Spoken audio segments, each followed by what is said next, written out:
Ian, nicknamed as a shield. No.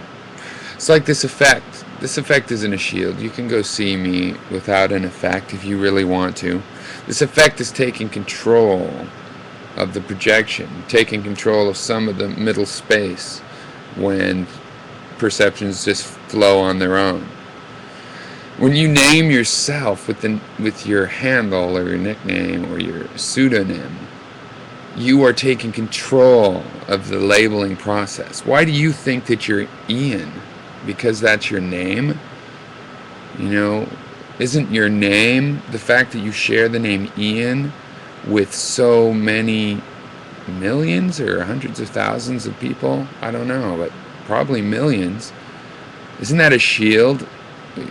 You share supposedly your identity? No, just your name, but you are Ian. That's your identity, is that you're Ian, and that's your real identity, and you want to share your real identity with me, and I'm trying to share my real identity with you. That's why I use my name Piero, because I chose that name. That name has meaning. On metaphor, there is stuff I can tell you, and philosophy and psychology and other fields that study thinking have combined into cognitive science.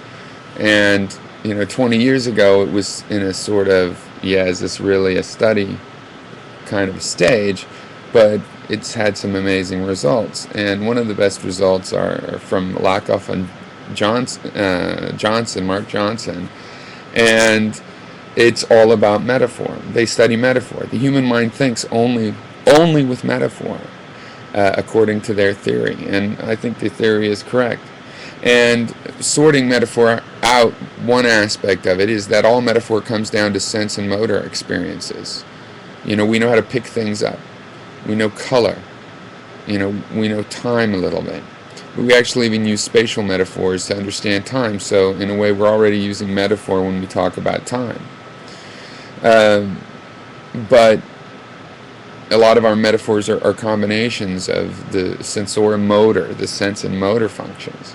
So, for example, life is a journey. Well, it very much is a journey. That metaphor is very apt. And what we're doing there, it's not taking two different things merely and relating them.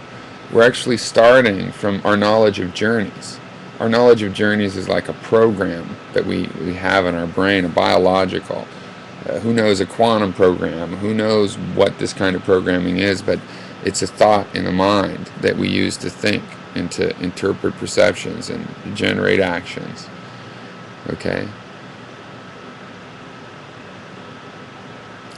And we can apply that to our life. We can apply that to anything. Journey is a very useful metaphor to almost anything. Love is a journey. If I say my love is at a crossroads, then you know what I mean, and I only told you about a journey. So the meaning maps from one metaphor to another. You're using your understanding of shields to cast this person's nickname as a combat or warlike status. You brought in shields, which brings in weapons and war and tactic and strategy and defense. And suddenly you were thinking about the situation as combat, Ian, and he wasn't.